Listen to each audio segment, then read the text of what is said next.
అందరికీ నమస్కారం అండి. మనము ఇంటిని శుభ్రం చేసుకునే చీపుర్ని లక్ష్మీదేవి స్వరూపంగా భావిస్తాము. మనము చీపుర్ని ఉపయోగించే విషయంలో కొన్ని నియమాలను పాటించాలి. చీపురే కదా అని మనం గనక నిర్లక్ష్యంగా ఉన్నట్లయితే లక్ష్మీదేవి యొక్క ఆగ్రహానికి గురి కావాల్సి వస్తుంది. చీపుర్ని ఉపయోగించే విషయంలో కానీ, ఎక్కడ పెట్టాలన్న విషయంలో కానీ అనేక నియమాలు ఉన్నాయి. చీపుర్ని సరైన దిశలో పెట్టినట్లయితే లక్ష్మీదేవి యొక్క కటాక్షం తప్పకుండా కలుగుతుంది. మనము ఇప్పుడు ఈ వీడియోలో చీపుర్ని ఏ దిశలో పెట్టాలి, చీపుర్ని ఉపయోగించేటప్పుడు ఏ నియమాలు పాటించాలి మొదలైన అనేక విషయాలను తెలుసుకుందాము. ముందుగా ఒక చిన్న రిక్వెస్ట్ అండి, మీరు కనుక మొదటిసారి మా ఛానల్ చూస్తున్నట్లయితే వెంటనే సబ్స్క్రైబ్ చేసుకోండి. ఇక లేట్ చేయకుండా చీపుర్ని ఉపయోగించటంలో ఏ నియమాలు పాటించాలో ఇప్పుడు మనం తెలుసుకుందాము. చీపురే కదా అని మనం గనక నిర్లక్ష్యం చేసినట్లయితే లక్ష్మీదేవి ఆగ్రహానికి గురి అయి అనేక సమస్యలను ఎదుర్కోవలసి వస్తుంది. మనము ఇల్లు కట్టుకునేటప్పుడు ఇంట్లో పెట్టుకునే వస్తువులకు ఎలా అయితే వాస్తు ఉంటుందో అదేవిధంగా చీపురు ఉపయోగించడానికి, చీపురుని కొనుక్కోవడానికి కూడా వాస్తు ఉంటుంది. ఇంట్లో మహిళలు ఉదయం లేవగానే మొట్టమొదట చేసే పని చీపురుతో ఇల్లు శుభ్రం చేయటము. మహాలక్ష్మి స్వరూపంగా భావించి చీపురుతో ఇల్లంతా శుభ్రం చేసి ఇంటి అందాన్ని పెంచే గృహిణులు చీపురు విషయంలో తెలుసుకోవాల్సిన ముఖ్యమైన విషయాలు చాలా ఉన్నాయి. ఇంట్లో మనం ఉపయోగించుకునే చీపుర్ని ఎక్కడంటే అక్కడ పెట్టకూడదు. ముఖ్యంగా ఈశాన్యంలో కానీ ఆగ్నేయంలో కానీ చీపుర్ని అసలు పెట్టకూడదు. అలా గనక పెట్టినట్లయితే లక్ష్మీదేవి ఇంట్లో నుంచి వెళ్ళిపోతుంది.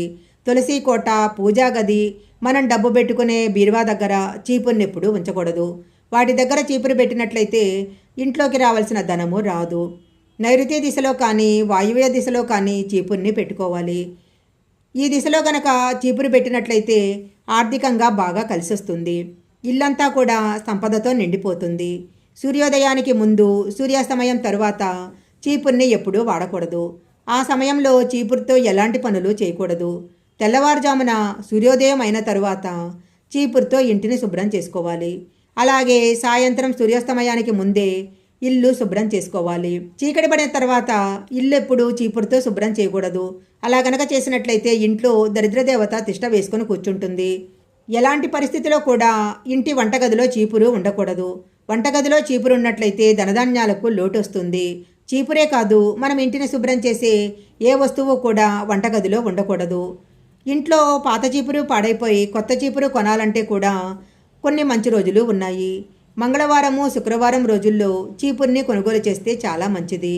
అయితే పాత చీపుర్ని మంగళవారము, శుక్రవారము ఎలాంటి పరిస్థితుల్లో బయటపడేయకూడదు. ఇంట్లో ఎవరిదైనా పుట్టినరోజులు ఉన్నప్పుడు ఒక ప్రత్యేకమైన సందర్భాలలో చీపుర్లను కొనకూడదు. ఇంట్లో పాడైపోయిన చీపుర్ని సోమవారం కానీ ఆదివారం కానీ బయట పడేయాలి. శుక్రవారము, శనివారము ఇంటి నుంచి చీపురు పడేయటం అస్సలు మంచిది కాదు.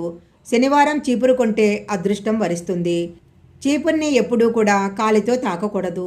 పొరపాటున చీపురు కాలుకు తగిలితే చేతులు జోడించి క్షమాపణ అడగాలి. చీపురుతో ఇంటిని శుభ్రం చేసేటప్పుడు ఓం శివాయ నమః అని భగవంతుని స్మరించుకొని ఇల్లు శుభ్రం చేస్తే ఇంట్లో ఉన్న దరిద్రము బయటికి వెళ్ళిపోతుంది. ఇంటి యజమాని ఇంటి నుంచి బయటికి వెళ్ళిన వెంటనే చీపురుతో ఇల్లు ఊడవకూడదు. ఇలా చేస్తే వారు వెళ్ళిన పనిలో ఆటంకాలు ఎదురవుతాయి. పూర్వపు రోజుల్లో స్త్రీలు పొద్దున్నే నిద్రలేచి ముందుగా ఇంటిని శుభ్రం చేసేవారు.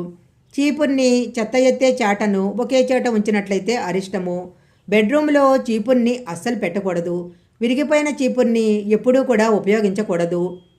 విరిగిన చీపురుతో ఇంటిని శుభ్రం చేస్తే జీవితంలో అనేక సమస్యలు తలెత్తుతాయి.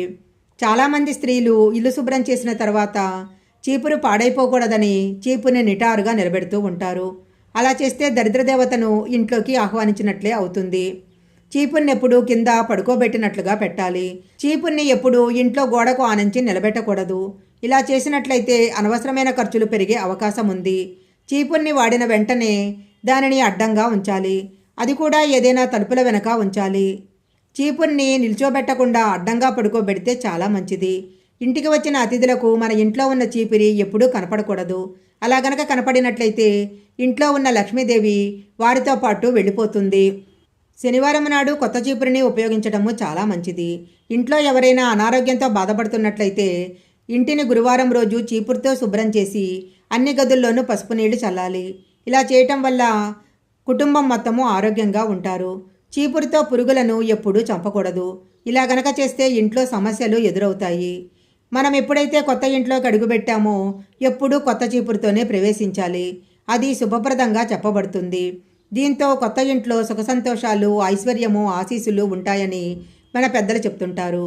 ఈ వీడియోలో చెప్పిన విధంగా చీపురును ఉపయోగించటంలో అన్ని రకాల జాగ్రత్తలు పాటించినట్లయితే తప్పకుండా ఇంట్లో లక్ష్మీదేవి యొక్క అనుగ్రహం కలుగుతుంది.